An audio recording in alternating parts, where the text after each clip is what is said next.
ವಾಸ್ತವದಲ್ಲಿ ನನಗೆ 14 ವರ್ಷವಾಗುತ್ತಿದ್ದಂತೆ ಆಕಸ್ಮಿಕವಾಗಿ ನನ್ನ ಹೆಗಲಿನ ಮೇಲೆ ತುಂಬ ಜವಾಬ್ದಾರಿ ಇತ್ತು. ನಾನಂತೂ ಇಲ್ಲಿ ನನ್ನ ತಂದೆಯ ಬಳಿ ತಿರುಗಾಡಲು ಬಂದಿದ್ದೆ. ಇಲ್ಲಿಗೆ ಬಂದ ಮೇಲೆ ನನ್ನ ಪರಿಸ್ಥಿತಿ ಹೀಗಾಗಬಹುದು ಎಂದು ನನಗೇನು ಗೊತ್ತಿತ್ತು. ಇಲ್ಲಿ ನನಗೆ ತಿನ್ನಲು ಅನ್ನ ಕೂಡ ದೊರೆಯುವುದಿಲ್ಲ ಎಂದು ನಾನು ಕನಸಿನಲ್ಲಿಯೂ ಎಣಿಸಿರಲಿಲ್ಲ. ಈ ಮಧ್ಯೆ ನನಗೆ ಗುಡ್ಡಗಾಡು ಪ್ರದೇಶದ ಶ್ರೀಮಂತ ಮಹಿಳೆಯೊಬ್ಬರ ಪರಿಚಯವಾಯಿತು.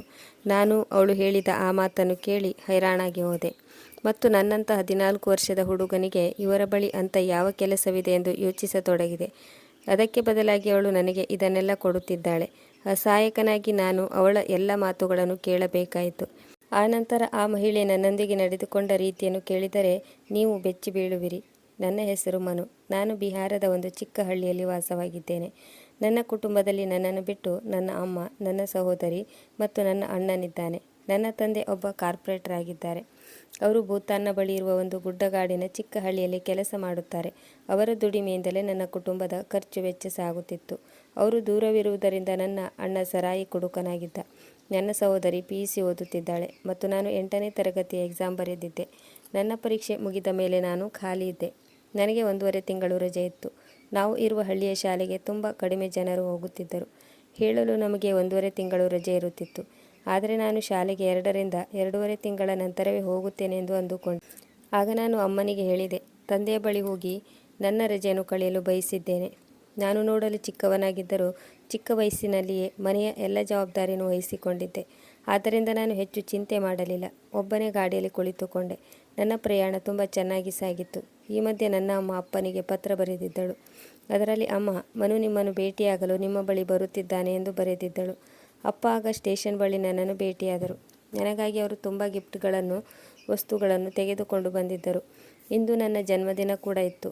ಅಪ್ಪನು ನನ್ನನ್ನು ತುಂಬ ಪ್ರೀತಿಯಿಂದ ಅಪ್ಪಿಕೊಂಡು ಮುದ್ದು ಮಾಡಿದರು ಮತ್ತು ಹೇಳಿದರು, ಮನು, ನಿನಗೆ ಇಂದು ಪೂರ್ಣ 14 ವರ್ಷ ತುಂಬಿದೆ. ಇದಾದ ಮೇಲೆ ನಾವಿಬ್ಬರು ಒಂದು ಜಿಪ್ಸಿನಲ್ಲಿ ಅಪ್ಪನ ಮನೆಯ ಕಡೆ ಹೊರಟೆವು. ಜಿಪ್ಸಿಯನ್ನು ಅಪ್ಪ ಬಾಡಿಗೆಗೆ ತೆಗೆದುಕೊಂಡು ಬಂದಿದ್ದರು. ಅದರಲ್ಲಿ ಯಾವುದೋ ಗಿರಿಜನರ ಹಾಡು ಕೇಳುತ್ತಿತ್ತು. ನಾವು ಅಪ್ಪ ಮಗ ಇಬ್ಬರು ತುಂಬ ಮಸ್ತಿಯಿಂದ ಜೋಕ್ ಮಾಡುತ್ತಾ ಪ್ರಯಾಣಿಸುತ್ತಿದ್ದೆವು. ಆಕಸ್ಮಿಕವಾಗಿ ನಮ್ಮೊಂದಿಗೆ ಒಂದು ದುರ್ಘಟನೆ ನಡೆಯಿತು. ನಮ್ಮ ಜಿಪ್ಸಿಯ ಆಕ್ಸಿಡೆಂಟ್ ಆಯಿತು. ಈ ಆಕ್ಸಿಡೆಂಟ್ನಲ್ಲಿ ಜಿಪ್ಸಿಯ ಡ್ರೈವರ್ ಸ್ಥಳದಲ್ಲೇ ಮೃತಪಟ್ಟರು. ಆದರೆ ನನಗೆ ಅಷ್ಟೇನೂ ಗಾಯವಾಗಿರಲಿಲ್ಲ, ಏಕೆಂದರೆ ನಾನು ಗಾಡಿಯ ಮೊದಲ ಹೊಡೆತದಲ್ಲಿಯೇ ಹೊರಕ್ಕೆ ಹಾರಿ ಮೆತ್ತಗಿನ ಹುಲ್ಲಿನ ಮೇಲೆ ಬಂದು ಬಿದ್ದಿದ್ದೆ. ಆದರೆ ನನ್ನ ಅಪ್ಪ ಭೀಕರವಾಗಿ ಗಾಯಗೊಂಡಿದ್ದರು. ಅದರಿಂದ ನಾನು ಅವರನ್ನು ಆಸ್ಪತ್ರೆಗೆ ಕರೆದುಕೊಂಡು ಹೋಗಬೇಕಾಯಿತು.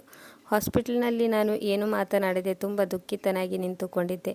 ಆಗ ಅಪ್ಪನ ಗೆಳೆಯ ಬಂದರು. ಹೆಗಲ ಮೇಲೆ ಕೈಯಿಟ್ಟು ನನಗೆ ಸಮಾಧಾನ ಮಾಡಿದರು. ಅವರು ಹೇಳಿದರು, ಮಗ, ನೀನೇನು ಚಿಂತೆ ಮಾಡಬೇಡ, ನಿನ್ನ ಅಪ್ಪ ಬೇಗ ಗುಣಮುಖರಾಗುತ್ತಾರೆ. ಆದರೆ ವಾಸ್ತವದಲ್ಲಿ ನನ್ನ ಅಪ್ಪನ ಗೆಳೆಯನು ಕೂಡ ಒಬ್ಬ ಶ್ರೀಮಂತ ವ್ಯಕ್ತಿಯಾಗಿರಲಿಲ್ಲ. ಅವನು ಕೂಡ ಬಡವನಾಗಿದ್ದ. ಅವರು ಕೂಡ ಬಿಹಾರದಿಂದ ಇಲ್ಲಿಗೆ ಕೆಲಸ ಮಾಡಲು ಬಂದಿದ್ದರು. ಆಗ ಅಲ್ಲಿಗೆ ಬಂದ ಡಾಕ್ಟರರ ಮಾತು ನನ್ನನ್ನು ಚಿಂತೆಗೀಡು ಮಾಡಿತ್ತು. ನಾನಂತೂ ಇಲ್ಲಿಗೆ ನನ್ನ ರಜೆಯನ್ನು ಕಳೆಯಲು, ಸುತ್ತಾಡಲು ಮತ್ತು ಮಜಾ ಮಾಡಲು ಬಂದಿದ್ದೆ. ನಾನು ಸ್ವಲ್ಪ ಸಮಯ ನನ್ನ ತಂದೆಯ ಜೊತೆ ಕಾಲ ಕಳೆಯಲು ಬಯಸಿದ್ದೆ. ನಾನು ಅಮ್ಮನಲ್ಲಿ ತುಂಬ ಹಠ ಮಾಡಿ ಹಾಗೋ ಹೀಗೋ ಮಾಡಿ ತುಂಬ ಕಷ್ಟಪಟ್ಟು ಹಣವನ್ನು ಹೊಂದಿಸಿಕೊಂಡು ಇಲ್ಲಿಗೆ ಬಂದಿದ್ದೆ. ಇಲ್ಲಿಗೆ ಬಂದ ಮೇಲೆ ಆಕಸ್ಮಿಕವಾಗಿ ಈ ರೀತಿಯ ದುರ್ಘಟನೆ ನಡೆಯುತ್ತದೆ ಎಂದು ನಾನೆಂದೂ ಅಂದುಕೊಂಡಿರಲಿಲ್ಲ. ಅಪ್ಪನನ್ನು ನೋಡಿ ನನ್ನ ಕಣ್ಣಿಂದ ಕಣ್ಣೀರು ಒಂದೇ ಸಮನೆ ಸುರಿಯುತ್ತಿತ್ತು. ಅವರ ಸ್ಥಿತಿ ತುಂಬ ಭಯಾನಕವಾಗಿತ್ತು. ಅವರ ಇಡೀ ಶರೀರ ಪಟ್ಟಿಂದ ಸುತ್ತಲಾಗಿತ್ತು. ಅವರ ಕೈ ಮತ್ತು ಕಾಲುಗಳ ಮೂಳೆಗಳು ಮುರಿದಿವೆ ಎಂದು ಡಾಕ್ಟರ್ ಹೇಳಿದರು. ಇವರು ಸರಿಯಾಗಲು ಕನಿಷ್ಠವೆಂದರೂ 3 ತಿಂಗಳು ಬೇಕು ಎಂದರು. ಆಗ ತಕ್ಷಣ ಅಪ್ಪನ ಗೆಳೆಯ ಅವರಿಬ್ಬರು ಕೆಲಸ ಮಾಡುತ್ತಿರುವ ಆ ಕಂಪನಿಗೆ ಕಾಲ್ ಮಾಡಿದರು. ಏಕೆಂದರೆ ನಮ್ಮ ಈ ಕೆಟ್ಟ ಪರಿಸ್ಥಿತಿಯಲ್ಲಿ ಅವರ ಕಂಪನಿಯಿಂದ ಏನಾದರೂ ಸಹಾಯ ದೊರೆಯಬಹುದು ಎಂದು ಅಂದುಕೊಂಡರು. ಕಂಪನಿಯ ಓನರ್, ನಾವು ಯಾವ ಖರ್ಚನ್ನು ಕೊಡಲು ಸಾಧ್ಯವಿಲ್ಲ ಮತ್ತು ಮುಂದಿನ 6 ತಿಂಗಳವರೆಗೆ ನಮ್ಮ ಬಳಿ ಅವನಿಗಾಗಿ ಯಾವುದೇ ಕೆಲಸ ಕೂಡ ದೊರೆಯುವುದಿಲ್ಲ ಎಂದು ಸೀದಾ ಸಾದಾ ಹೇಳಿಬಿಟ್ಟರು. ನಾವು ಅವರ ಜಾಗದಲ್ಲಿ ಬೇರೊಬ್ಬರನ್ನು ತೆಗೆದುಕೊಂಡಿದ್ದೇವೆ. ಇದಾದ ಮೇಲೆ ಅಪ್ಪನಿಗೆ ಎಚ್ಚರವಾದಾಗ ಅವರಿಗೆ ಈ ವಿಷಯ ಗೊತ್ತಾಗುತ್ತಿದ್ದಂತೆ ಅವರು ಜೋರಾಗಿ ಅಳತೊಡಗಿದರು. ನಮ್ಮ ಮನೆಯ ಎಲ್ಲ ಜವಾಬ್ದಾರಿ ಅಪ್ಪನ ಮೇಲೆ ಇತ್ತು. ಅದಕ್ಕಾಗಿ ಅಪ್ಪ ಭೂತಾನ್ ಪರ್ವತ ಪ್ರದೇಶದ ಹಳ್ಳಿಯಲ್ಲಿ ಕೆಲಸ ಮಾಡಲು ಬಂದಿದ್ದರು. ಇಲ್ಲಿಗೆ ಬಂದು ಅಪ್ಪ ರಾತ್ರಿ ಹಗಲು ಕಷ್ಟಪಟ್ಟು ದುಡಿಯುತ್ತಿದ್ದರು. ಇದರಿಂದಾಗಿ ನಾವು ಮನೆಯಲ್ಲಿ ಒಳ್ಳೆಯ ಜೀವನವನ್ನು ನಡೆಸುತ್ತಿದ್ದೆವು. ಆದರೆ ಈಗ ಅಪ್ಪನ ಕೆಲಸವೂ ಕೂಡ ಹೊರಟು ಹೋಗಿತ್ತು. ನಾವು ಈಗ ಹೇಗೆ ಕಾಲ ಕಳೆಯಬೇಕೆಂದು ನನಗೆ ಅರ್ಥವಾಗಲಿಲ್ಲ. ಇದನ್ನು ಯೋಚಿಸುತ್ತಲೇ ಅಪ್ಪನ ಆರೋಗ್ಯ ಇನ್ನೂ ಹದಗೆಡತೊಡಗಿತ್ತು. ಮುಂದೆ ಏನಾಗಬಹುದು? ಅಪ್ಪನ ಚಿಂತೆ ನೋಡಿ ನಾನು ಕೂಡ ಸಹಿಸಿಕೊಳ್ಳಲು ಸಾಧ್ಯವಾಗಲಿಲ್ಲ. ಒಂದು ವೇಳೆ ನಾನು ಇಲ್ಲಿಗೆ ಬರುವ ಹಠ ಮಾಡದೇ ಇದ್ದರೆ ಅಪ್ಪ ಆ ಗಾಡಿಯಲ್ಲಿ ಬರುತ್ತಲೂ ಇರಲಿಲ್ಲ ಮತ್ತು ಈ ಆಕ್ಸಿಡೆಂಟ್ ಆಗುತ್ತಲೂ ಇರಲಿಲ್ಲ. ನನ್ನ ದೃಷ್ಟಿಯಲ್ಲಿ ಅಪ್ಪನ ಈ ಪರಿಸ್ಥಿತಿಗೆ ನಾನೇ ಕಾರಣ ಎಂದು ಅನ್ನಿಸುತ್ತಿತ್ತು. ಆಸ್ಪತ್ರೆಯವರು 1 ವಾರದ ನಂತರ ಅಪ್ಪನನ್ನು ಡಿಸ್ಚಾರ್ಜ್ ಮಾಡಿದರು. ಮತ್ತೆ ನಾನು ಅಪ್ಪನ ಜೊತೆಗೆ ಅವರ ಚಿಕ್ಕ ಮನೆಗೆ ಮರಳಿ ಬಂದೆ. ಅದು ಮರದ ಛಾವಣಿಯಿರುವ ಒಂದು ಚಿಕ್ಕ ಗುಡಿಸಲಾಗಿತ್ತು. ಆಗ ಅಪ್ಪ ಹೇಳಿದರು, ಈಗ ನಾವು ನಮ್ಮ ಹಳ್ಳಿಗೆ ಮರಳಿ ಹೋಗಲೇಬೇಕು. ಏಕೆಂದರೆ ಈ ಪರಿಸ್ಥಿತಿಯಲ್ಲಿ ನಾವು ಇಲ್ಲಿ ಇರಲು ಸಾಧ್ಯವಿಲ್ಲ. ಈಗ ನನ್ನಿಂದ ಯಾವುದೇ ಕೆಲಸ ಕೂಡ ಮಾಡಲು ಸಾಧ್ಯವಿಲ್ಲ. ಈಗ ನಮ್ಮ ಕಂಪನಿ ಕೂಡ ನನ್ನ ಖರ್ಚನ್ನು ನೋಡಿಕೊಳ್ಳಲು ತಿರಸ್ಕರಿಸಿದೆ ಎಂದ ಮೇಲೆ ನಾನು ಇಲ್ಲೇ ಇದ್ದು ಏನೂ ಪ್ರಯೋಜನವಿಲ್ಲ. ಒಂದು ವೇಳೆ ನಾವು ಇಲ್ಲೇ ಇದ್ದರೆ ನಾನು ಕೂಡಿಟ್ಟ ಅಲ್ಪ ಸ್ವಲ್ಪ ಹಣವು ಕೂಡ ಖಾಲಿಯಾಗುವುದು. ಇದಕ್ಕಿಂತ ನಾವು ಮರಳಿ ನಮ್ಮ ಹಳ್ಳಿಗೆ ಹೋಗುವುದೇ ಒಳ್ಳೆಯದು. ಆದರೆ ಇದನ್ನು ಕೇಳಿ ನಾನು ತುಂಬ ಚಿಂತೆಗೊಳಗಾದೆ. ಏಕೆಂದರೆ ನಮ್ಮ ಮನೆಯ ಪರಿಸ್ಥಿತಿ ಏನೆಂದು ನನಗೆ ಗೊತ್ತಿತ್ತು. ನನ್ನ ಅಣ್ಣ ಯಾವಾಗಲೂ ಶರಾಬು ನಶೆಯಲ್ಲಿ ಇರುತ್ತಿದ್ದನು ಮತ್ತು ಮನೆಯ ಎಲ್ಲ ಜವಾಬ್ದಾರಿ ಅಪ್ಪನ ಮೇಲೆ ಇತ್ತು. ಆದರೆ ಅಪ್ಪನ ಈ ಪರಿಸ್ಥಿತಿಯನ್ನು ನೋಡಿ ಅಮ್ಮ ಮತ್ತು ಅಕ್ಕ ಇಬ್ಬರು ತುಂಬ ಚಿಂತೆಗೊಳಗಾಗಬಹುದು. ಆಗ ನಾನು ಅಪ್ಪನಿಗೆ ಸಮಾಧಾನ ಮಾಡಿದೆ. ನಿಮ್ಮ ಆರೋಗ್ಯ ಸುಧಾರಿಸಿದ ಮೇಲೆ ಆನಂತರ ನಾವು ಹಳ್ಳಿಗೆ ಹೋಗೋಣ. ಆ ಸಮಯದಲ್ಲಿ ಅಪ್ಪ ಗಾಡಿಯಲ್ಲಿ ಸ್ವತಃ ತಾವೇ ಹೋಗಲು ಕೂಡ ಸಾಧ್ಯವಿರಲಿಲ್ಲ. ನಾನು ಕೂಡ ಅವರನ್ನು ಎತ್ತಿ ಗಾಡಿಯಲ್ಲಿ ಕೂಡಿಸುವಷ್ಟು ದೊಡ್ಡವನಾಗಿರಲಿಲ್ಲ. ಆದ್ದರಿಂದ ಈ ಕೆಲಸವನ್ನು ನಾನೊಬ್ಬನೇ ಮಾಡಲು ಸಾಧ್ಯವಿರಲಿಲ್ಲ. ಆದರೆ ನನಗೆ ಮರಳಿ ಹೋಗಬೇಕೆಂಬ ಯಾವುದೇ ಬಯಕೆ ಇರಲಿಲ್ಲ. ನಾನು ಈಗ ಒಂದು ನಿರ್ಧಾರ ಮಾಡಿದ್ದೆ. ನಾನು ಯಾವುದಾದರೂ ಒಂದು ಕೆಲಸ ಹುಡುಕಿಕೊಳ್ಳುತ್ತೇನೆ. ಎಲ್ಲಿವರೆಗೆ ಅಪ್ಪ ಸರಿ ಹೋಗುವುದಿಲ್ಲವೋ ಅಲ್ಲಿವರೆಗೆ ನಾನು ಅಪ್ಪನ ಜೊತೆ ಇದ್ದು ಅವರ ಜವಾಬ್ದಾರಿಯನ್ನು ನೋಡಿಕೊಳ್ಳುತ್ತೇನೆ. ಆದರೆ ದೊಡ್ಡ ಸಮಸ್ಯೆ ಏನೆಂದರೆ ನನಗೆ ಯಾವುದೇ ಕೆಲಸ ಮಾಡಲು ಬರುತ್ತಿರಲಿಲ್ಲ ಮತ್ತು ಈ ಹಳ್ಳಿಯಲ್ಲಿ ನಾನು ಮಾಡುವಂಥ ಯಾವ ರೀತಿಯ ಕೆಲಸ ಇರಬಹುದು ಎಂದು ಕೂಡ ನನಗೆ ಗೊತ್ತಿರಲಿಲ್ಲ. ಇಷ್ಟು ಚಿಕ್ಕ ಗುಡ್ಡಗಾಡಿನ ಹಳ್ಳಿಯಲ್ಲಿ ನನ್ನಂಥ 14 ವರ್ಷದ ಹುಡುಗನಿಗೆ ಕೆಲಸ ನೀಡಲು ಯಾರೂ ತಯಾರಾಗಲಿಲ್ಲ. ಏಕೆಂದರೆ ಇಲ್ಲಿಯ ಕಾನೂನಿನ ಪ್ರಕಾರ 14 ವರ್ಷದ ಹುಡುಗರನ್ನು ಕೆಲಸಕ್ಕೆ ಇಟ್ಟುಕೊಳ್ಳುವುದು ಅಪರಾಧವಾಗಿತ್ತು. ಇದರಿಂದ ಕೆಲಸಕ್ಕೆ ತೆಗೆದುಕೊಂಡ ಕಾರ್ಖಾನೆಯ ಮಾಲೀಕರಿಗೆ ಶಿಕ್ಷೆಯಾಗುತ್ತಿತ್ತು. ಈಗ ನನಗೂ ಕೂಡ ಏನು ಮಾಡಬೇಕೆಂದು ಅರ್ಥವಾಗಲಿಲ್ಲ. ಇಲ್ಲಿ ನನಗಾಗಿ ಕೆಲಸ ಹುಡುಕುವುದು ತುಂಬ ಕಷ್ಟ ಸಾಧ್ಯವಾಗಿತ್ತು. ಏಕೆಂದರೆ ಕೋಣೆಯಲ್ಲಿ ಅಪ್ಪ ಒಬ್ಬರೇ ಇದ್ದು ತಾನು ದೊಡ್ಡ ರೋಗಿ, ತನಗೆ ಹುಷಾರಿಲ್ಲ ಎಂದು ಮನಸ್ಸಿಗೆ ಹಚ್ಚಿಕೊಂಡಿದ್ದರು. ಸಂಜೆಯಾಗುತ್ತಿದ್ದಂತೆ ನಾನು ಅಪ್ಪನನ್ನು ಹೊರಗಡೆ ಗಾರ್ಡನ್ಗೆ ಕರೆದುಕೊಂಡು ಬಂದೆ. ಅವರನ್ನು ಸ್ವಲ್ಪ ಸುತ್ತಾಡಿಸಿ ಅವರ ಮನಸ್ಸು ಹಗುರ ಮಾಡಬೇಕು ಅಂದುಕೊಂಡೆ. ಅಲ್ಲಿ ಅಪ್ಪ ಕುಳಿತುಕೊಂಡೇ ಮಕ್ಕಳು ಆಟವಾಡುತ್ತಿರುವುದನ್ನು ನೋಡಿ ಆನಂದಿಸುತ್ತಿದ್ದರು. ಆಗ ನನ್ನ ದೃಷ್ಟಿ ಒಬ್ಬರು ಶ್ರೀಮಂತ ಗುಡ್ಡಗಾಡಿನ ಮಹಿಳೆಯ ಮೇಲೆ ಬಿತ್ತು. ಅವಳು ಸ್ವಲ್ಪ ದೂರದಲ್ಲಿ ಕುಳಿತುಕೊಂಡಿದ್ದಳು. ಅವಳು ಕೂಡ ನನ್ನನ್ನೇ ನೋಡುತ್ತಿದ್ದಳು. ಸ್ವಲ್ಪ ಹೊತ್ತಿನಲ್ಲಿ ಅಪ್ಪನ ಗೆಳೆಯ ಅಲ್ಲಿಗೆ ಬಂದರು. ಅವರು ಅಪ್ಪನೊಂದಿಗೆ ಮಾತನಾಡುತ್ತಿದ್ದರು. ಆಗ ಆ ಹೆಂಗಸು ನನಗೆ ಸನ್ನೆ ಮಾಡಿ ನನ್ನ ಬಳಿ ಕರೆದಳು. ನಾನು ತಕ್ಷಣ ಅವಳ ಬಳಿಗೆ ಹೋದೆ. ಆ ಮಹಿಳೆ ತುಂಬ ಸುಂದರವಾಗಿದ್ದರು. ಅವರಿಗೆ ಸರಿಸುಮಾರು 30ರಿಂದ 35 ವರ್ಷ ವಯಸ್ಸಾಗಿರಬಹುದು. ಆಗ ಆ ಮಹಿಳೆ ನಗುತ್ತಾ ನನ್ನಲ್ಲಿ ಕೇಳಿದರು, ನೀನು ಯಾರು? ನಿಮ್ಮ ಊರು ಯಾವುದು? ನಿನ್ನ ಅಪ್ಪನಿಗೆ ಏನಾಗಿದೆ? ನಾನು ನನ್ನ ಹೆಸರು ಮನು ಎಂದು ಹೇಳಿದೆ. ನನ್ನ ಎಲ್ಲ ಬಯೋಡೇಟಾವನ್ನು ಒಂದೇ ಉಸಿರಿನಲ್ಲಿ ಹೇಳಿ ಮುಗಿಸಿದೆ. ನಾನು ಅವಳಿಗೆ ನಮ್ಮ ಬಳಿ ಯಾವುದೇ ಕೆಲಸವಿಲ್ಲ ಎಂದು ಕೂಡ ಹೇಳಿದೆ. ಇದರಿಂದಾಗಿ ನಮಗೆ ಇಲ್ಲಿ ಉಳಿಯಲು ತುಂಬ ತೊಂದರೆಯಾಗುತ್ತಿದೆ ಎಂದೆ. ನನ್ನ ಮಾತನ್ನು ಕೇಳಿ ಅವಳು ನಿಧಾನವಾಗಿ ನಕ್ಕಳು ಮತ್ತು ಹೇಳಿದಳು, ನೀವು ಇಷ್ಟೊಂದು ಕಷ್ಟದಲ್ಲಿದ್ದೀರಾ? ನಿಮ್ಮ ಪರಿಸ್ಥಿತಿಯನ್ನು ನೋಡಿ ನನಗೆ ಕಣ್ಣೀರು ಬಂತು. ನಾನು ಮತ್ತೆ ಹೇಳಿದೆ, ಅಪ್ಪನ ಕೆಲಸವಂತೂ ಮೊದಲೇ ಹೊರಟು ಹೋಗಿದೆ ಮತ್ತು ನಾನು ಇಲ್ಲಿ ಕೆಲಸ ಹುಡುಕಿ ಸಾಕಾಗಿ ಹೋಗಿದೆ. ಯಾರೂ ಕೂಡ ನನ್ನನ್ನು ಕೆಲಸಕ್ಕೆ ಇಟ್ಟುಕೊಳ್ಳಲು ಬಯಸಲಿಲ್ಲ. ಆಗ ಆ ಮಹಿಳೆ ಹೇಳಿದಳು, ಒಂದು ವೇಳೆ ಇಲ್ಲಿ ನಿನಗೆ ಯಾವುದಾದ್ರೂ ಕೆಲಸ ದೊರೆತರೆ ನೀನು ಅದನ್ನು ಮಾಡುತ್ತೀಯಾ ತಾನೇ ಎಂದಾಗ ನಾನು ತುಂಬ ಖುಷಿಯಾದೆ ಮತ್ತು ಹೇಳಿದೆ, ಏಕಾಗಬಾರದು? ಒಂದು ವೇಳೆ ನನಗಾಗಿ ಕೆಲಸವಿದ್ದರೆ ನಾನು ಅವಶ್ಯವಾಗಿ ಮಾಡುತ್ತೇನೆ. ನಾನು ಕೂಡ ಇದನ್ನೇ ಬಯಸಿದ್ದೆ. ಯಾವುದಾದ್ರೂ ಕೆಲಸ ದೊರೆಯಲಿ ಎಂದು ಆಸೆಪಟ್ಟಿದ್ದೆ ಮತ್ತು 6 ತಿಂಗಳವರೆಗೆ ಅಪ್ಪನ ಜವಾಬ್ದಾರಿಯನ್ನು ನಾನೇ ನೋಡಿಕೊಳ್ಳಬೇಕು ಎಂದು ಅಂದುಕೊಂಡಿದ್ದೆ. ಅದಾದ ಮೇಲೆ ಅವರು ತಮ್ಮ ಕೆಲಸಕ್ಕೆ ಮರಳಿ ಹೋಗಬೇಕು ಮತ್ತು ನಮ್ಮ ಮನೆಯ ಪರಿಸ್ಥಿತಿ ಮೊದಲಿನಂತೆ ಸೆಟ್ ಆಗಲಿ ಎಂದುಕೊಂಡೆ. ನನ್ನ ಮಾತು ಕೇಳಿ ಅವಳು ಕೂಡ ಖುಷಿಯಾದಳು ಮತ್ತು ಅವಳು ಹೇಳಿದಳು, ನೀನು ನನಗೆ ತುಂಬ ಇಷ್ಟವಾದೆ. ನನಗೆ ತುಂಬ ಶ್ರಮಪಡುವ ಮತ್ತು ಯಾವುದೇ ಕೆಲಸವನ್ನು ಆದರೂ ಮಾಡುವ ನಿನ್ನಂಥ ಹುಡುಗನ ಅವಶ್ಯಕತೆ ಇತ್ತು. ತನ್ನ ಮನೆಯವರಿಗಾಗಿ ತನ್ನ ಪ್ರಾಣವನ್ನಾದರೂ ಕೊಡಲು ಸಿದ್ಧವಿರುವ ನಿನ್ನಂಥ ಹುಡುಗನೇ ನನಗೆ ಬೇಕಾಗಿತ್ತು. ಆಗ ನಾನು ತುಂಬ ಹೈರಾಣಾಗಿ ಅವರಿಗೆ ಕೇಳಿದೆ, ನಿಮ್ಮ ಬಳಿ ನನಗೆ ಯಾವುದಾದ್ರೂ ಕೆಲಸವಿದೆಯೇ? ಆಗ ಅವರು ಹೇಳಿದರು, ಹೌದು, ನನ್ನ ಬಳಿ ಕೆಲಸವಿದೆ, ಅದರಲ್ಲೂ ನಿನಗಾಗಿ. ಅದು ತುಂಬ ಒಳ್ಳೆಯ ಕೆಲಸ. ಆ ಕೆಲಸ ಮಾಡಿ ನನಗೆ ತುಂಬ ಖುಷಿಯಾಗುತ್ತದೆ ಮತ್ತು ಹೆಚ್ಚು ಹಣ ಕೂಡ ದೊರೆಯುತ್ತದೆ. ನಾನು ನಿಜ ಹೇಳುತ್ತಿದ್ದೇನೆ, ನೀನು ತುಂಬ ಮಜಾ ಮಾಡುತ್ತೀಯ.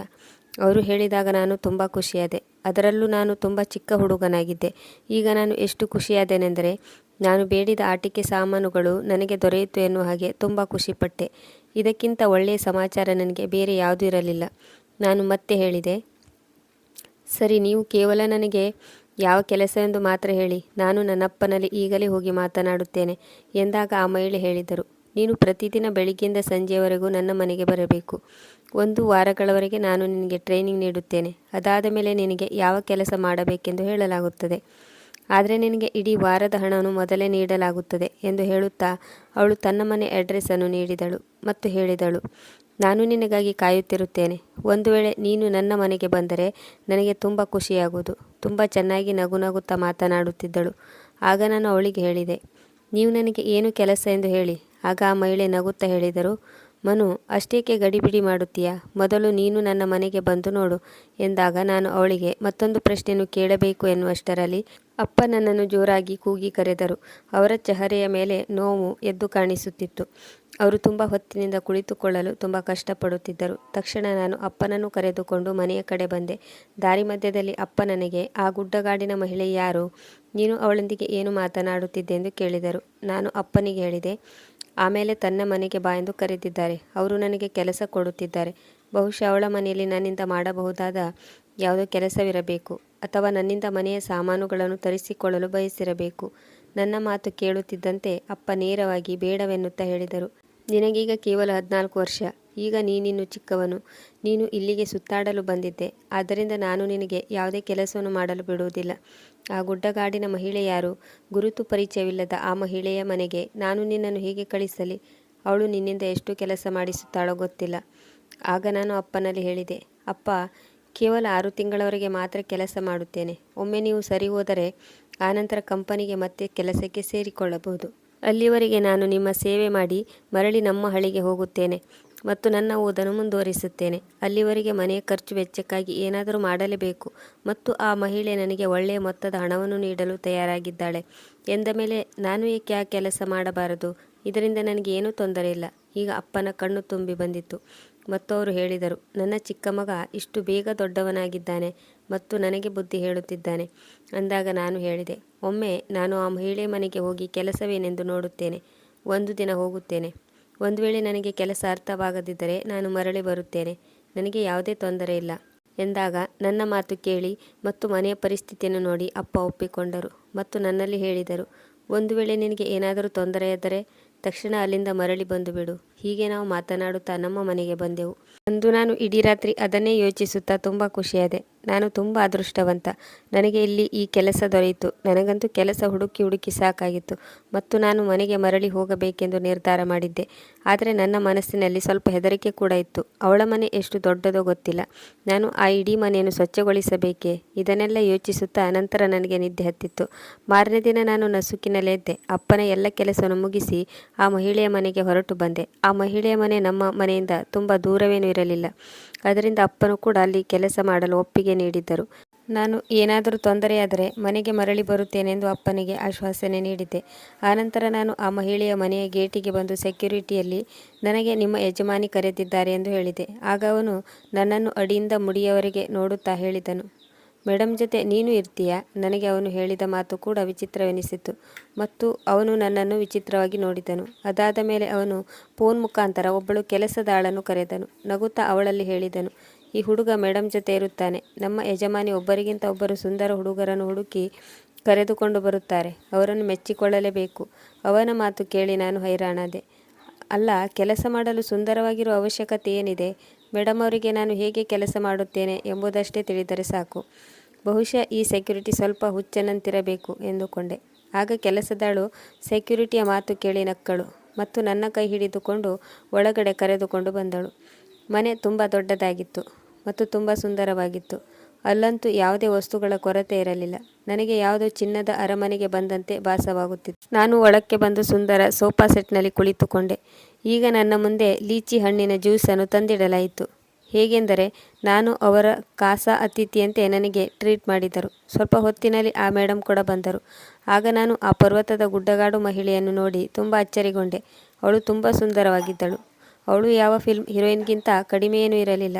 ಅವಳು ನೈಟ್ ಸೂಟ್ನಲ್ಲಿ ತುಂಬ ಮೇಕಪ್ ಮಾಡಿಕೊಂಡು ನನ್ನ ಎದುರಿಗೆ ಬಂದು ಕುಳಿತುಕೊಂಡಿದ್ದಳು. ವಾಸ್ತವದಲ್ಲಿ ನನಗೆ ಹೆಚ್ಚು ವಯಸ್ಸು ಕೂಡ ಆಗಿರಲಿಲ್ಲ. ಆದರೂ ಅವಳು ನನಗೆ ತುಂಬ ಸುಂದರವಾಗಿ ಕಂಡಳು. ನಾನು ನಾಚಿಕೆಯಿಂದ ನನ್ನ ತಲೆಯನ್ನು ತಗ್ಗಿಸಿದೆ. ಅವರು ಯಾರೇ ಆಗಿದ್ದರೂ ನನ್ನ ಯಜಮಾನಿಯಾಗಿದ್ದರು. ನಾನು ಇಲ್ಲಿ ಕೆಲಸ ಮಾಡಲು ಬಂದಿದ್ದೆ.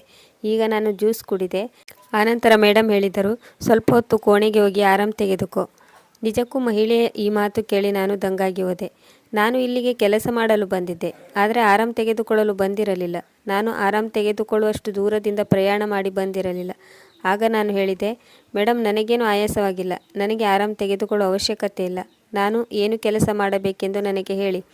ನನ್ನ ಮಾತು ಕೇಳಿ ಮೇಡಮ್ ತುಂಬ ಸುಂದರವಾಗಿ ನಕ್ಕಳು ಮತ್ತು ಹೇಳಿದಳು, ಕೆಲಸವನ್ನಂತೂ ನೀನು ತುಂಬ ಪ್ರಾಮಾಣಿಕವಾಗಿ ಮಾಡಬೇಕು, ಅದಕ್ಕಾಗಿ ನಿನಗೆ ಹಣ ಕೂಡ ಕೊಡಲಾಗುತ್ತದೆ.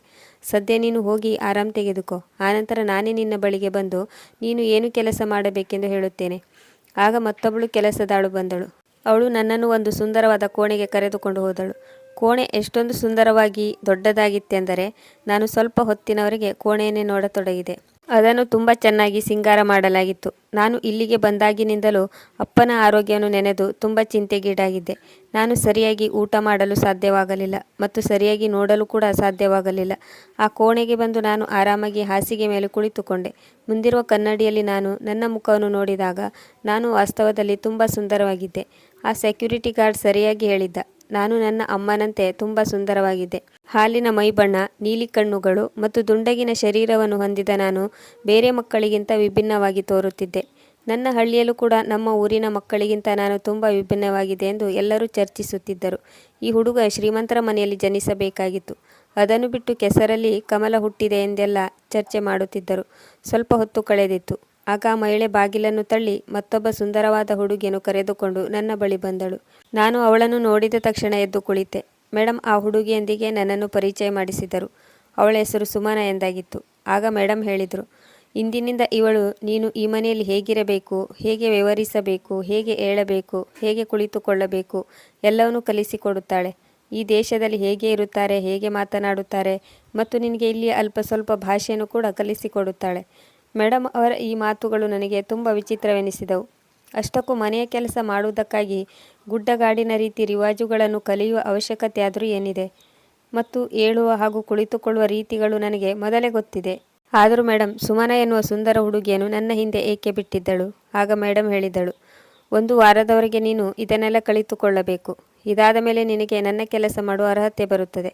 ಅದಕ್ಕೂ ಮೊದಲು ಈ 1 ವಾರ ನೀನು ಸುಮನಾಳ ಜೊತೆ ಕಳೆಯಬೇಕು. ಅವಳು ನಿನಗೆ ಚಿಕ್ಕ ಚಿಕ್ಕ ವಿಷಯಗಳನ್ನು ಕಲಿಸಿಕೊಡುತ್ತಾಳೆ. ಮೇಡಮ್ ನನ್ನನ್ನು ಸುಮನಾಳಿಗೆ ಒಪ್ಪಿಸಿ ಅಲ್ಲಿಂದ ಹೊರ ಹೋದರು. ಸುಮನ ತುಂಬ ಸುಂದರ ಮಹಿಳೆಯಾಗಿದ್ದಳು. ಅವಳು ನನಗೆ ತುಂಬ ಚೆನ್ನಾಗಿ ಎಲ್ಲವನ್ನು ಕಲಿಸುತ್ತಿದ್ದಳು.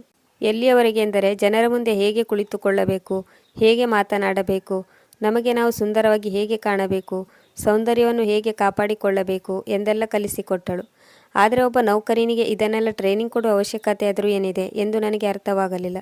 ಮೊದಲ ದಿನ ನಾನು ಸಂಜೆ ಮನೆಗೆ ತಲುಪಿದಾಗ ಅಪ್ಪ ನನ್ನ ಮೇಲಿನ ಕಾಳಜಿಯಿಂದ ತುಂಬ ಚಿಂತೆಗೊಳಗಾಗಿದ್ದರು. ನನ್ನನ್ನು ನೋಡುತ್ತಲೇ ಅವರು ಹೇಳಿದರು, ಇಂದು ನಾನು ಇಡೀ ದಿನ ನಿನ್ನ ಬಗ್ಗೆ ಯೋಚಿಸುತ್ತಿದ್ದೆ. ನನಗೆ ಹೇಳು, ಮೊದಲ ದಿನ ನೀನು ಏನೆಲ್ಲ ಕೆಲಸ ಮಾಡಿದೆ? ಆಮೇಲೆ ನಿನ್ನಿಂದ ತುಂಬ ಕೆಲಸವನ್ನೇನು ಮಾಡಿಸಿಲ್ಲ ತಾನೆ? ಆಗ ನಾನು ಅಪ್ಪನಿಗೆ ಹೇಳಿದೆ, ಇಂದು ನನಗೆ ಕೇವಲ ಜನರ ಮುಂದೆ ಕುಳಿತುಕೊಳ್ಳುವ ಮತ್ತು ಏಳುವ ಹಾಗೂ ಗುಡ್ಡಗಾಡು ಪ್ರದೇಶದಲ್ಲಿ ಹೇಗೆ ಜೀವನ ಸಾಗಿಸಬೇಕೆಂದು ಕಲಿಸಿಕೊಡಲಾಯಿತು. ನನ್ನ ಮಾತು ಕೇಳಿ ಅಪ್ಪನೂ ಕೂಡ ನಕ್ಕರು. ಅವರು ನಗುತ್ತಿರುವುದನ್ನು ಕೇಳಿ ನಾನು ಹೈರಾಣಾದೆ. ಮತ್ತೆ ನಾನು ಕೇಳಿದೆ, ಹಾಗೇಕೆ ನಗುತ್ತೀರಿ ಎಂದು ಕೇಳಿದಾಗ ಅಪ್ಪ ಹೇಳಿದರು, ಗುಡ್ಡಗಾಡಿನ ಜನರು ತುಂಬ ವಿಚಿತ್ರವಾಗಿರುತ್ತಾರೆ. ಒಂದು ಬೆಕ್ಕನ್ನು ಸಾಕಬೇಕೆಂದರೂ ಅದರ ತಳಿ, ಬಣ್ಣ, ಸ್ವಭಾವ ಎಲ್ಲವನ್ನೂ ನೋಡುತ್ತಾರೆ. ಎಂದ ಮೇಲೆ ನಿನಗೆ ಏನನ್ನೂ ಕಲಿಸದೆ ತಮ್ಮ ಮನೆಯಲ್ಲಿ ಕೆಲಸಕ್ಕೆ ಹೇಗೆ ಇಟ್ಟುಕೊಳ್ಳುತ್ತಾರೆ? ವಾಸ್ತವದಲ್ಲಿ ನೀನು ಆ ಮನೆಯಲ್ಲಿ ಅವರಂತೆ ಇರಲು ಮೊದಲು ತಮ್ಮ ರೀತಿ ರಿವಾಜುಗಳನ್ನು ಕಲಿಸುತ್ತಾರೆ. ಒಳ್ಳೆಯದು, ಇದೇ ರೀತಿ ಇನ್ನೂ ಹೆಚ್ಚು ಅಲ್ಲಿ ನೀನು ಕಲಿತುಕೊಳ್ಳುತ್ತೀಯ ಮತ್ತು ನಿನ್ನ ಮೇಲೆ ಯಾವುದೇ ಹೆಚ್ಚಿನ ಕೆಲಸದ ಒತ್ತಡವಿಲ್ಲವೆಂದು ತಿಳಿದು ನನಗೂ ಕೂಡ ತುಂಬ ಸಮಾಧಾನವಾಯಿತು. ಮಗ, ಎಲ್ಲ ಕೆಲಸವನ್ನು ಕಲಿತು ತುಂಬ ಪ್ರಾಮಾಣಿಕತೆ ಮತ್ತು ನಿಷ್ಠೆಯಿಂದ ಕೆಲಸ ಮಾಡು. ನಾನು ಹುಷಾರಾಗುತ್ತಿದ್ದಂತೆ ಕೆಲಸಕ್ಕೆ ಹೋಗುತ್ತೇನೆ. ಆನಂತರ ನಾನು ನಿನ್ನನ್ನು ಊರಿಗೆ ಕಳಿಸಿಕೊಡುತ್ತೇನೆ. ನೀನು ಈ ಕೆಲಸವನ್ನು ಚೆನ್ನಾಗಿ ಕಲಿತುಕೋ, ನಿನಗೆ ಮುಂದಿನ ಜೀವನದಲ್ಲಿ ಸಹಾಯಕ್ಕೆ ಬರುವುದು. ಅಮ್ಮ ನಿನ್ನನ್ನು ಬಿಟ್ಟು ಅಷ್ಟು ದಿನ ಉಳಿಯಲು ಸಾಧ್ಯವಿಲ್ಲ. ಆದಷ್ಟು ಬೇಗ ನಾನು ನಿನ್ನನ್ನು ಮನೆಗೆ ಕಳಿಸಬೇಕೆಂದುಕೊಂಡಿದ್ದೇನೆ. ಅಪ್ಪ ಹೇಳುವುದು ಸರಿಯಾಗಿತ್ತು. ನಾನಿಲ್ಲದೆ ಅಮ್ಮ ಹೇಗೆ ಕಾಲ ಕಳೆಯುತ್ತಿದ್ದಳೋ ಗೊತ್ತಿಲ್ಲ. ಇದಾದ ಮೇಲೆ ಇದು ಡೈಲಿ ರೂಟೀನ್ ಆಯಿತು. ನಾನು ಪ್ರತಿದಿನ ಮಾಲೀಕರ ಮನೆಗೆ ಹೋಗುತ್ತಿದ್ದೆ. ನನಗೆ ಅಲ್ಲಿ ಒಳ್ಳೆಯ ಬಟ್ಟೆಯನ್ನು ತೊಡಲು ಕೊಡುತ್ತಿದ್ದರು, ಒಳ್ಳೆಯ ಊಟವನ್ನು ಕೊಡುತ್ತಿದ್ದರು, ನನ್ನ ಕೂದಲನ್ನು ತುಂಬ ಸ್ಟೈಲಾಗಿ ಮಾಡುತ್ತಿದ್ದರು, ನನಗೆ ಎಲ್ಲ ರೀತಿಯ ವಸ್ತುಗಳನ್ನು ಕೊಡುತ್ತಿದ್ದರು. ಸ್ವಲ್ಪ ದಿನಗಳಲ್ಲಿ ನನ್ನೊಳಗೆ ಒಂದು ರೀತಿಯ ಬದಲಾವಣೆ ಉಂಟಾಗಿತ್ತು. ಸ್ವತಃ ನನ್ನನ್ನು ನಾನೇ ಅದೇ 14 ವರ್ಷದ ಮನು ಎಂದು ಕನ್ನಡಿಯಲ್ಲಿ ಗುರುತಿಸಲು ಸಾಧ್ಯವಾಗಲಿಲ್ಲ. ಇಲ್ಲಿಯ ಊಟ ತಿಂಡಿ ನನಗೆ ತುಂಬ ಹಿಡಿಸಿತ್ತು. ನನಗೆ ಇಡೀ ಮಹಲಿನಲ್ಲಿ ಸುತ್ತಾಡಲು ಯಾವುದೇ ನಿರ್ಬಂಧವಿರಲಿಲ್ಲ. ನನಗೆ ಇಷ್ಟ ಬಂದ ಹಾಗೆ ಎಲ್ಲಿಗೆ ಹೋಗಬೇಕೋ ಅಲ್ಲಿಗೆ ಹೋಗುತ್ತಿದ್ದೆ. ನಾನು ಹೇಗೆ ಇರಬೇಕೋ ಹಾಗೆ ಇರುತ್ತಿದ್ದೆ. ನಾನು ಯಜಮಾನಿ ಮಗನ ಹಾಗೆ ಎಂದು ನನಗೆ ಅನಿಸುತ್ತಿತ್ತು. ಇಲ್ಲಿಯವರೆಗೂ ನಾನು ಯಾವುದೇ ಕೆಲಸಕ್ಕೆ ಕೈ ಹಚ್ಚಿರಲಿಲ್ಲ. ಆದರೆ ಒಂದು ಮಾತ್ರ ನನಗೆ ತುಂಬ ವಿಚಿತ್ರವೆನಿಸಿತ್ತು. ನಾನು ಇಲ್ಲಿಯವರೆಗೂ ಆ ಗುಡ್ಡಗಾಡಿನ ಮಹಿಳೆಯ ಗಂಡನನ್ನು ನೋಡಿರಲಿಲ್ಲ. ಅವಳಿಗೆ ಮದುವೆಯಾಗಿತ್ತು, ಆದರೆ ಅವಳಿಗೆ ಮಕ್ಕಳಿರಲಿಲ್ಲ. ಆದರೆ ಅವಳ ಗಂಡನ ಜೊತೆಗೆ ಅವಳ ಫೋಟೋ ಹಾಕಲಾಗಿತ್ತು. ನಾನು ಒಮ್ಮೆ ಮೇಡಮ್ ಅವರ ಗಂಡ ಎಲ್ಲಿದ್ದಾರೆ ಎಂದು ಕೆಲಸದಾಳನ್ನು ಕೇಳಿದಾಗ ಅವಳು ಹೇಳಿದಳು, ನಮ್ಮ ಓನರ್ ಕೆಲಸದ ನಿಮಿತ್ತ ಯಾವಾಗಲೂ ಸಿಟಿಯಿಂದ ಹೊರಕ್ಕೆ ಇರುತ್ತಾರೆ. ಅವರದ್ದು ಒಂದು ದೊಡ್ಡ ಬಿಸ್ನೆಸ್ ಇದೆ. ಅವರು ರಾತ್ರಿ ಮಾತ್ರ ಮನೆಗೆ ಬರುತ್ತಾರೆ ಎಂದಳು. ನಾನು ನೋಡಿದಂತೆ ಆ ಗುಡ್ಡಗಾಡು ಮಹಿಳೆ ಚೆನ್ನಾಗಿ ಅಲಂಕರಿಸಿಕೊಂಡು ತಯಾರಾಗಿ ಇಡೀ ಮನೆಯಲ್ಲಿ ಸುತ್ತಾಡುತ್ತಿರುತ್ತಾಳೆ. ಮತ್ತೆ ಅವಳು ಶಾಪಿಂಗ್ಗೆ ಹೊರಟು ಹೋಗುತ್ತಾಳೆ. ನಾನು ಇಲ್ಲಿಯ ರೀತಿ ರಿವಾಜುಗಳನ್ನು ಸುಮನಾಳಿಂದ ಕಲಿತೆ. ಈಗ ಮೇಡಮ್ ನನ್ನನ್ನು ಕೂಡ ಮಾರ್ಕೆಟ್ಗೆ ಕರೆದುಕೊಂಡು ಹೋಗುತ್ತಿದ್ದರು. ನನ್ನ ಕೈ ಹಿಡಿದುಕೊಂಡು ನನಗೂ ಕೂಡ ಶಾಪಿಂಗ್ ಮಾಡಿಸುತ್ತಿದ್ದರು. ಮಾರ್ಕೆಟ್ನಲ್ಲಿ ಸುತ್ತಾಡುತ್ತಾ ನನಗೆ ಇಷ್ಟವಾದ ವಸ್ತುಗಳನ್ನು ತೆಗೆದುಕೊಡುತ್ತಿದ್ದರು. ನಾನು ನನ್ನ ನೌಕರಿ ಬಗ್ಗೆ ತುಂಬ ಯೋಚಿಸುತ್ತಿದ್ದೆ, ಏಕೆಂದರೆ ನನಗೆ ಸಂಬಳವೂ ಕೂಡ ದೊರೆಯುತ್ತಿತ್ತು ಮತ್ತು ಇಷ್ಟೆಲ್ಲ ಶಾಪಿಂಗ್ ಸಾಮಾನುಗಳು ಕೂಡ ದೊರೆಯುತ್ತಿದ್ದವು ಮತ್ತು ನಾನು ಕೆಲಸ ಕೂಡ ಮಾಡಬೇಕಿರಲಿಲ್ಲ. ನಾನು ಇದರ ಬಗ್ಗೆ ಅಪ್ಪನಿಗೆ ಹೇಳಿದೆ. ಆಗ ಅಪ್ಪ ಹೇಳಿದರು, ಬಹುಶಃ ನಿನ್ನ ಯಜಮಾನಿಗೆ ಮಕ್ಕಳಿಲ್ಲ ಎಂದು ತೋರುತ್ತದೆ. ಆದ್ದರಿಂದ ಅವಳು ನಿನ್ನನ್ನು ತನ್ನ ಮಗನಂತೆ ನೋಡಿಕೊಳ್ಳುತ್ತಿದ್ದಾರೆ. ಬಹುಶಃ ಅವಳು ನಿನಗೆ ಈ ವಿಷಯವನ್ನು ಹೇಳಲು ಇಷ್ಟಪಡುತ್ತಿಲ್ಲ ಎಂದು ತೋರುತ್ತಿದೆ. ಆದರೆ ಮೇಡಮ್ ನನಗೆ ಇಷ್ಟೇ ಹೇಳಿದ್ದರು, 1 ವಾರದವರೆಗೆ ಮಾತ್ರ ನಿನ್ನ ಟ್ರೈನಿಂಗ್ ಇರುತ್ತದೆ, ಆನಂತರ ನಿನ್ನ ಕೆಲಸ ಶುರುವಾಗುತ್ತದೆ ಎಂದು ಹೇಳಿದ್ದರು. ನಾನು ಈಗ ಕೇವಲ ಆ ದಿನಕ್ಕಾಗಿ ಕಾಯುತ್ತಿದ್ದೆ. ನನ್ನ ಕೆಲಸವೇನೆಂದು ನನಗೆ ಗೊತ್ತಾದರೆ ಸಾಕು ಎಂದುಕೊಳ್ಳುತ್ತಿದ್ದೆ ಮತ್ತು ನನಗಾಗಿ ಖರೀದಿಸಿರುವ ಬಟ್ಟೆಗಳು ಮತ್ತು ಬೆಲೆ ಬಾಳುವ ವಸ್ತುಗಳನ್ನು ನಾನು ಎಂಜಾಯ್ ಮಾಡುತ್ತಿದ್ದೆ. ಅಪ್ಪನ ಆರೋಗ್ಯ ಕೂಡ ಈಗ ಮೊದಲಿಗಿಂತಲೂ ಸುಧಾರಿಸಿತ್ತು. ಆದರೆ ಅವರು ಕೆಲಸಕ್ಕೆ ಮರಳಿ ಹೋಗುವಷ್ಟು ಅವರ ಆರೋಗ್ಯ ಸುಧಾರಿಸಿರಲಿಲ್ಲ. ಇಲ್ಲಿ ನನಗೆ ನೌಕರಿ ದೊರೆತಿತ್ತು. ಆದ್ದರಿಂದ ಅಪ್ಪನಿಗೆ ಸ್ವಲ್ಪ ಟೆನ್ಷನ್ ಕಡಿಮೆಯಾಗಿತ್ತು. ವಾಸ್ತವದಲ್ಲಿ ನಾವು ಇಲ್ಲಿಯವರೆಗೂ ಅಪ್ಪನಿಗೆ ಆಕ್ಸಿಡೆಂಟ್ ಆಗಿದೆ ಎನ್ನುವುದಾಗಲಿ ಅಥವಾ ನಾನು ನೌಕರಿ ಮಾಡುತ್ತಿದ್ದೇನೆ ಎಂದಾಗಲಿ ಮನೆಯವರಿಗೆ ಹೇಳಿರಲಿಲ್ಲ. ಅಪ್ಪ ಪ್ರತಿದಿನ ಸಂಜೆ ಅಮ್ಮನಿಗೆ ಕಾಲ್ ಮಾಡುತ್ತಾರೆ ಮತ್ತು ಎಲ್ಲವೂ ಚೆನ್ನಾಗಿದೆ ಮತ್ತು ನಾವು ಚೆನ್ನಾಗಿದ್ದೇವೆ ಎಂದು ಹೇಳುತ್ತಾರೆ. ಮತ್ತೊಂದು ಕಡೆ ನಾನು ಆ ಮಹಿಳೆಯ ಮನೆಯಲ್ಲಿ ತುಂಬ ಖುಷಿಯಿಂದ ಮಜವಾಗಿದ್ದೆ. 1 ವಾರದಲ್ಲಿ ನಾನು ನಿಜವಾಗ್ಲೂ ಬದಲಾಗಿದ್ದೆ. ವಾರದ ಕೊನೆಯ ದಿನ ನಾನು ಮೇಡಮ್ ಮನೆಗೆ ಬಂದು ತಲುಪಿದಾಗ ವಾಚ್ಮೆನ್ ನನ್ನನ್ನು ತುಂಬ ವಿಚಿತ್ರವಾದ ದೃಷ್ಟಿಯಲ್ಲಿ ನೋಡತೊಡಗಿದನು ಮತ್ತು ಹೇಳಿದನು, ಇಂದಿನಿಂದ ನಿನ್ನ ಕೆಲಸ ಶುರುವಾಗಲಿದೆ ಎಂದು. ನಾನು ಕೂಡ ಇಂದು ನನಗೆ ಕೆಲಸ ಮಾಡುವ ಅವಕಾಶ ದೊರೆಯುತ್ತದೆ ಎಂದು ತುಂಬ ಖುಷಿಯಾಗಿದ್ದೆ. ನಾನು ಮಹಲಿನ ಒಳಗಡೆ ಬಂದಾಗ ಇಂದು ಸುಮನ ನನ್ನ ಕಣ್ಣಿಗೆ ಬೀಳಲಿಲ್ಲ. ಆಗ ಮತ್ತೊಬ್ಬಳು ಕೆಲಸದಾಳು ನನಗೆ ಹೇಳಿದಳು, ನೀವು ಇಂದು ನೇರವಾಗಿ ಮೇಡಮ್ ಅವರ ಕೋಣೆಗೆ ಹೋಗಬೇಕು. ನಾನು ಇಲ್ಲಿಗೆ ಬಂದಾಗಿಂದಲೂ ಮೇಡಮ್ ಅವರ ಕೋಣೆಯೊಳಗೆ ಹೋಗಿರಲಿಲ್ಲ. ಅವರ ಕೋಣೆ ಯಾವಾಗಲೂ ಲಾಕ್ ಆಗಿರುತ್ತಿತ್ತು. ನಾನು ಕೋಣೆಯೊಳಗೆ ಬರುತ್ತಿದ್ದಂತೆ ನಾನು ಹೈರಾಣಾಗಿ ಹೋದೆ. ಅವರ ಕೋಣೆ ಇಂದು ಸಂಪೂರ್ಣವಾಗಿ ಸಿಂಗರಿಸಲ್ಪಟ್ಟಿತ್ತು. ಹೊಸ ಮನೆಯನ್ನು ಹೇಗೆ ಸಿಂಗರಿಸುತ್ತಾರೋ ಹಾಗೆ ಆ ಕೋಣೆಯನ್ನು ಅಲಂಕರಿಸಲಾಗಿತ್ತು. ಅವರು ನನ್ನ ಕೈಯನ್ನು ಹಿಡಿದುಕೊಂಡು ತಮ್ಮ ಹಾಸಿಗೆ ಮೇಲೆ ಕೂಡ್ರಿಸಿದರು. ನೋಟಿನ 2 ಕಟ್ಟುಗಳನ್ನು ನನ್ನ ಕೈಯಲ್ಲಿ ಇಡುತ್ತಾ ಹೇಳಿದರು, ಇದು ನಿನ್ನ ಈ ವಾರದ ಸಂಬಳ. ಇಂದು ಇಡೀ ದಿನ ನೀನು ನನ್ನ ಕೋಣೆಯಲ್ಲೇ ಕಳೆಯಬೇಕು. ಈ ವಾರ ನೀನು ಹೇಗೆ ಖುಷಿಯಿಂದ ಕಾಲ ಕಳೆದಿದ್ದೀಯೋ ಹಾಗೆ ಮುಂಬರುವ ವಾರ ಕೂಡ ನೀನು ಖುಷಿಯಿಂದ ಕಳೆಯಬೇಕು. ಮೇಡಮ್ ಅವರ ಈ ಮಾತುಗಳು ನನಗೆ ಹೆಚ್ಚು ಅರ್ಥವಾಗಲಿಲ್ಲ. ಆದರೆ ಇಷ್ಟೊಂದು ಹಣವನ್ನು ನೋಡಿ ನಾನು ತುಂಬ ಖುಷಿಯಾದೆ ಮತ್ತು ಹೇಳಿದೆ, ನೀವು ಏನು ಹೇಳುತ್ತೀರೋ ನಾನು ಅದನ್ನು ಸಂಪೂರ್ಣ ಪ್ರಾಮಾಣಿಕವಾಗಿ ಮಾಡಲು ಪ್ರಯತ್ನಿಸುತ್ತೇನೆ. ಆದರೆ ಇದಾದ ಮೇಲೆ ಆ ಗುಡ್ಡಗಾಡು ಮಹಿಳೆ ನನ್ನಲ್ಲಿ ಹೇಳಿದ ಆ ಮಾತನ್ನು ಕೇಳಿ ನನಗೆ ಪ್ರಜ್ಞೆ ತಪ್ಪಿದ ಹಾಗಾಯಿತು. ಅಷ್ಟಕ್ಕೂ ಇದು ಹೇಗೆ ಸಾಧ್ಯ? ನಾನು ಈ ಮಹಿಳೆಯೊಂದಿಗೆ ಆ ರೀತಿ ಹೇಗೆ ಮಾಡಲು ಸಾಧ್ಯ? ನಾನೀಗ 14 ವರ್ಷದ ಚಿಕ್ಕ ಹುಡುಗನಾಗಿದೆ ಮತ್ತು ಆ ಮೇಡಮ್ನ ಆಸೆಯಂತೆ ಅವರು ಯಾವ ಕೆಲಸವನ್ನು ನನಗೆ ಮಾಡಲು ಹೇಳಿದರೋ ವಾಸ್ತವದಲ್ಲಿ ಅದನ್ನು ನಾನು ಮಾಡಲು ಸಾಧ್ಯವೇ ಇರಲಿಲ್ಲ. ಅವರ ಆಸೆಯಂತೆ ಮತ್ತು ಕೋಣೆಯೊಳಗಿರುವ ಸುಗಂಧದ ಪರಿಮಳದಿಂದ ನಾನು ಕರಗಲು ಶುರುವಾಗಿದ್ದೆ. ಆದರೂ ನಾನು ನನ್ನನ್ನು ಕಂಟ್ರೋಲ್ಗೆ ತಂದುಕೊಂಡೆ ಮತ್ತು ನಾನು ಹೇಳಿದೆ, ನನಗೆ ಇದೆಲ್ಲ ಮಾಡೋದು ಸಾಧ್ಯವಿಲ್ಲ ಎಂದಾಗ ಇದನ್ನು ಕೇಳಿ ಅವಳು ಹೇಳಿದಳು, 1 ವಾರ ನಿನಗೆ ಸಂಪೂರ್ಣ ಸ್ವಾತಂತ್ರ್ಯವನ್ನು ನೀಡಿದ್ದೇನೆ. ನಿನಗೆ ಇಲ್ಲಿಯ ಶಿಷ್ಟಾಚಾರವನ್ನು ಕಲಿಸಿಕೊಟ್ಟಿದ್ದೇನೆ. ನಿನಗೆ ಎಲ್ಲ ಸಾಮರ್ಥ್ಯ ಬರುವ ಹಾಗೆ ಮಾಡಿದ್ದೇನೆ. ಎಂದ ಮೇಲೆ ನೀನು ಈ ಕೆಲಸವನ್ನು ತಿರಸ್ಕರಿಸಲು ಸಾಧ್ಯವಿಲ್ಲ. ನೀನು ಈ ಕೆಲಸ ಮಾಡುವುದಕ್ಕಾಗಿ ನಿನಗೆ ಅಷ್ಟೆಲ್ಲ ಹಣವನ್ನು ನೀಡಲಾಗಿದೆ. ನಾನು ನಿನ್ನನ್ನು ಸಮರ್ಥನನ್ನಾಗಿ ಮಾಡಲು ತುಂಬ ಕಷ್ಟಪಟ್ಟಿದ್ದೇನೆ. ಈಗ ನೀನು ಕೊನೆಯಲ್ಲಿ ನನ್ನನ್ನು ತಿರಸ್ಕರಿಸಬೇಡ. ನನ್ನ ಆಸೆಗಳು ಅಪೂರ್ಣವಾಗಿ ಹಾಗೆ ಉಳಿಯುತ್ತವೆ. ಮತ್ತೆ ಅವಳು ಹೇಳಿದಳು, ನಮ್ಮಂಥ ಮಹಿಳೆಯರ ಜೀವನ ತುಂಬ ವಿಚಿತ್ರವಾಗಿರುತ್ತದೆ. ಬೇರೆಯವರು ನಮ್ಮ ಆಸ್ತಿ, ಅಂತಸ್ತು ಮತ್ತು ನಮ್ಮ ಜೀವನವನ್ನು ನೋಡಿ ಹೊಟ್ಟೆ ಉರಿದುಕೊಳ್ಳುತ್ತಾರೆ. ಆದರೆ ಯಾರೂ ನಮ್ಮ ಅಂತರಾಳದಲ್ಲಿ ಏನಿದೆ ಎಂದು ನಮ್ಮನ್ನು ಕೇಳುವುದಿಲ್ಲ. ನನ್ನ ಗಂಡನಿಗೆ ಮೋಜು ಮಸ್ತಿ ಮಾಡುವ ಹವ್ಯಾಸವಾಗಿ ಹೋಗಿದೆ. ಅವನು ಬೇರೆ ಬೇರೆ ಸಿಟಿಯಲ್ಲಿ ಬೇರೆ ಬೇರೆ ಹುಡುಗಿಯರೊಂದಿಗೆ ಎಂಜಾಯ್ ಮಾಡುತ್ತಾನೆ. ಇದರ ಮಧ್ಯೆ ಅವನು ನನ್ನೊಂದಿಗೆ ಪ್ರೀತಿಯಿಂದ ಕಾಲ ಕಳೆಯುವುದನ್ನೇ ಮರೆತು ಹೋಗಿದ್ದಾನೆ. ನಾನು ತುಂಬ ಸುಂದರ ತರುಣಿಯಾಗಿದ್ದೇನೆ ಎಂಬುದು ಕೂಡ ಅವನಿಗೆ ಮರೆತು ಹೋಗಿದೆ. ಆದರೆ ನನಗೂ ಕೂಡ ನನ್ನ ಕೆಲವು ಆಸೆ ಆಕಾಂಕ್ಷೆಗಳಿವೆ. ಆದರೆ ಅವನು ಮಾತ್ರ ನನಗಿಂತಲೂ ಹೆಚ್ಚು ಮಾರ್ಕೆಟ್ನಲ್ಲಿರುವ ಹೆಂಗಸರನ್ನೇ ಇಷ್ಟಪಡುತ್ತಾನೆ. ಅವರನ್ನು ತಪ್ಪು ದಾರಿಯ ಮೂಲಕ ತನ್ನ ಬಳಿ ಇಟ್ಟುಕೊಳ್ಳುತ್ತಾನೆ. ಅದರಿಂದ ನಾನು ಕೂಡ ವಾರದಲ್ಲಿ 1 ದಿನ ಚಿಕ್ಕ ಹುಡುಗರೊಂದಿಗೆ ಕಳೆಯುತ್ತೇನೆ. ನನ್ನ ಆಸೆಗಳನ್ನು ಪೂರೈಸಿಕೊಳ್ಳುತ್ತೇನೆ. ಇದರಿಂದ ನನ್ನ ಮೇಲೆ ಸಂಶಯ ಬರುವ ಪ್ರಮೇಯ ಬರುವುದಿಲ್ಲ. ಅದರಿಂದ ನಾನು ಕೂಡ ವಾರದಲ್ಲಿ ಒಂದು ದಿನ ಹುಡುಗರೊಂದಿಗೆ ಕಳೆಯುತ್ತೇನೆ. ನನ್ನ ಆಸೆಗಳನ್ನು ಪೂರೈಸಿಕೊಳ್ಳುತ್ತೇನೆ. ಇದರಿಂದ ನನ್ನ ಮೇಲೆ ಸಂಶಯ ಬರುವ ಪ್ರಮೇಯ ಬರುವುದಿಲ್ಲ. ಇದು ತಪ್ಪು ಎಂದು ನನಗೂ ಕೂಡ ಗೊತ್ತು. ನನ್ನ ಗಂಡನು ಕೂಡ ನನಗೆ ಮೋಸ ಮಾಡುತ್ತಿದ್ದಾನೆ. ಇದಕ್ಕೆ ಬದಲಾಗಿ ನಾನೇಕೆ ಅವನಿಗೆ ಮೋಸ ಮಾಡಬಾರದು? ನಾನು ಹುಡುಗರನ್ನು ಅವರಿಗೆ ಹಣ ನೀಡಿ ನನಗೆ ಇಷ್ಟ ಬಂದಂತೆ ಬಳಸಿಕೊಳ್ಳುತ್ತೇನೆ. ಆದರೆ ಇಲ್ಲಿಯವರೆಗೂ ಬಂದ ಹುಡುಗರಲ್ಲಿ ಯಾರೂ ನಿನ್ನಷ್ಟು ಸುಂದರವಾಗಿರಲಿಲ್ಲ. ಅದರಿಂದ ನನಗೆ ನೀನೆಂದರೆ ಇಷ್ಟ ಮತ್ತು ನೀನು ನನ್ನ ಜೊತೆ ಯಾವಾಗಲೂ ಇಲ್ಲೇ ಇರಬೇಕೆಂದು ಬಯಸುತ್ತೇನೆ. ಈಗ ನನಗೆ ಹಣದ ಅವಶ್ಯಕತೆ ಇದೆ, ಆದರೆ ನನಗೆ ನೀನು ಬೇಕು. ನಾನು ನೀಡಿದ ಹಣದ ಬದಲಾಗಿ ನೀನು ನನ್ನ ಎಲ್ಲ ಅವಶ್ಯಕತೆಗಳನ್ನು ಪೂರ್ಣಗೊಳಿಸಬೇಕು. ನಾನು ನಿನ್ನನ್ನು ನನ್ನ ಜೀವನ ಪೂರ್ತಿ ಜೊತೆಯಾಗಿಟ್ಟುಕೊಳ್ಳುತ್ತೇನೆ. ನಿನಗೂ ಮತ್ತು ನಿನ್ನ ಅಪ್ಪನಿಗೂ ಎಂದಿಗೂ ನೌಕರಿಯ ಅವಶ್ಯಕತೆ ಇರುವುದಿಲ್ಲ. ನೀನು ಹಳ್ಳಿಗೆ ಮರಳಿ ಹೋಗುವ ಅವಶ್ಯಕತೆ ಕೂಡ ಇಲ್ಲ. ನಿನ್ನ ಅಪ್ಪನನ್ನು ಊರಿಗೆ ಕಳಿಸಿ ನೀನು ನನ್ನ ಜೊತೆ ಇಲ್ಲೇ ಇದ್ದು ಬಿಡು ಎಂದು ಮೇಡಮ್ ತನ್ನ ಮಾತನ್ನು ಮುಗಿಸಿದಳು. ನಾನು ಚಿಕ್ಕವನಾಗಿದ್ದೆ, ಆದರೆ ಬುದ್ಧಿಹೀನನಾಗಿರಲಿಲ್ಲ ಮತ್ತು ನನ್ನ ಮನಸ್ಸಿನಲ್ಲಿ ಈಗ ನನ್ನ ಅಮ್ಮನ ಮಾತುಗಳು ನೆನಪಾದವು. ನಾನು ಎಲ್ಲ ಹಣವನ್ನು ಮೇಡಮ್ ಕೈಯಲ್ಲಿ ಹಿಡಿಸಿದೆ ಮತ್ತು ಹೇಳಿದೆ, ಕೆಟ್ಟ ದಾರಿಯಲ್ಲಿ ಸಂಪಾದನೆ ಮಾಡಿದ ಈ ಹಣದ ಅವಶ್ಯಕತೆ ನನಗಿಲ್ಲ. ಪಾಪದ ಈ ರಸ್ತೆಯಲ್ಲಿ ಹೋಗಿ ನಾನು ಹಣವನ್ನು ಸಂಪಾದನೆ ಮಾಡಲು ಇಷ್ಟಪಡುವುದಿಲ್ಲ. ಮೇಡಮ್ ನನ್ನನ್ನು ತಡೆಯುತ್ತಲೇ ಇದ್ದಳು, ಆದರೆ ನಾನು ಅವಳ ಒಂದು ಮಾತನ್ನು ಕೇಳಲಿಲ್ಲ.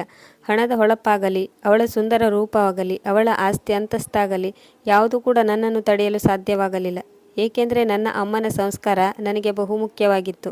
ನನ್ನ ಅಮ್ಮ ನನಗೆ ಯಾವಾಗಲೂ ಇದನ್ನೇ ಕಲಿಸಿದ್ದಳು, ಮಗ, ಸತ್ಯದ ದಾರಿಯಲ್ಲಿ ಹೋಗು ಎಂದು. ಏನೇ ಆದರೂ ಕೆಟ್ಟ ದಾರಿಯನ್ನು ಮಾತ್ರ ಹಿಡಿಯಬೇಡ. ನಾನು ಓಡುತ್ತಾ ಆ ಮನೆಯ ಗೇಟಿನಿಂದ ಹೊರಬಂದೆ. ಏಳುತ್ತಾ ಬೀಳುತ್ತಾ ಮರಳಿ ನನ್ನ ಅಪ್ಪನ ಬಳಿ ಬಂದೆ ಮತ್ತು ನನ್ನ ಅಪ್ಪನ ಬಳಿ ಬಂದು ಹೇಳಿದೆ, ಈಗ ನಾವು ಇಲ್ಲಿಂದ ನಮ್ಮ ಊರಿಗೆ ಹೋಗಬೇಕು.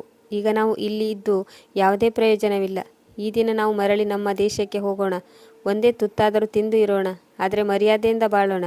ನಿಮಗೆ ಆಕ್ಸಿಡೆಂಟ್ ಆಗಿದೆ ಎಂದು ನಿಮ್ಮ ಕಂಪನಿಯವರು ನಿಮ್ಮನ್ನು ಕೆಲಸದಿಂದ ತೆಗೆದುಹಾಕಿದರು, ಆದರೆ ನೀವು ವರ್ಷಗಳಿಂದ ಅವರ ಬಳಿ ಕೆಲಸ ಮಾಡುತ್ತಿದ್ದೀರಿ ಎಂದು ನಿಮ್ಮನ್ನು ಗಣನೆಗೂ ಕೂಡ ತೆಗೆದುಕೊಳ್ಳಲಿಲ್ಲ. ಆ ಮಹಿಳೆ ಕೂಡ ಮೋಸದಿಂದ ನನ್ನನ್ನು ಅವಳ ಮನೆಗೆ ಕರೆಸಿಕೊಂಡು ತನ್ನ ಹಸಿವನ್ನು ನೀಗಿಸಿಕೊಳ್ಳಲು ಪ್ರಯತ್ನಿಸಿದಳು. ವಾಚ್ಮೆನ್ನ ನಗುತ್ತಿರುವ ಮುಖ ನನಗೆ ಇಂದು ಅರ್ಥವಾಯಿತು. ನಾನು ನನ್ನ ಅಪ್ಪನ ಜೊತೆ ನಮ್ಮ ದೇಶಕ್ಕೆ ಮರಳುವ ಟಿಕೆಟ್ ಪಡೆದುಕೊಂಡಿದ್ದೆ. ನನ್ನ ಮುಂದಿರುವ ಕಷ್ಟದಾಯಕ ಪರಿಸ್ಥಿತಿಯ ಬಗ್ಗೆ ಯೋಚಿಸತೊಡಗಿದೆ. ಅವಶ್ಯವಾಗಿ ನನ್ನ ಜೀವನ ಕಷ್ಟದಿಂದ ಕೂಡಿತ್ತು, ಆದರೆ ಪಾಪದಿಂದ ಕೂಡಿರಲಿಲ್ಲ. ನಮಗೆ ಬದುಕು ನೀಡುವುದು ಮನುಷ್ಯನ ಕೈಯಲ್ಲಿಲ್ಲ, ಬದಲಾಗಿ ಅದು ಭಗವಂತನ ಕೈಯಲ್ಲಿರುತ್ತದೆ. ಆದರೆ ಆ ಜೀವನವನ್ನು ಹೇಗೆ ಸಾಗಿಸಬೇಕು ಎಂಬುದು ನಮ್ಮ ಕೈಯಲ್ಲಿರುತ್ತದೆ ಎಂದು ಅಮ್ಮ ಯಾವಾಗಲೂ ನನಗೆ ಹೇಳುತ್ತಿದ್ದರು. ದೇವರು ನನಗಾಗಿ ಏನಾದರೂ ಒಂದು ವ್ಯವಸ್ಥೆ ಮಾಡಿಟ್ಟಿದ್ದಾನೆ ಎಂದು ನನಗೆ ನಂಬಿಕೆ ಇತ್ತು. ವೀಕ್ಷಕರೇ, ಹಿಂದಿನ ಜನರು ಬೇರೆಯಾಗಿದ್ದರು, ಆದರೆ ಇಂದಿನ ಜನರು ನಮ್ಮ ಅಸಹಾಯಕತೆಯ ಲಾಭವನ್ನು ಪಡೆದುಕೊಳ್ಳುತ್ತಾರೆ. ಆಸ್ತಿ ಅಂತಸ್ತಿನ ಅಹಂನಲ್ಲಿ ತಮ್ಮ ಮರ್ಯಾದೆಯ ಬಗ್ಗೆ ಕೂಡ ಚಿಂತಿಸುವುದಿಲ್ಲ. ಅವರು ಎಷ್ಟೊಂದು ತಪ್ಪು ಮಾಡುತ್ತಿದ್ದಾರೆಂದು ಅವರಿಗೆ ಅಂದಾಜು ಕೂಡ ಇಲ್ಲ.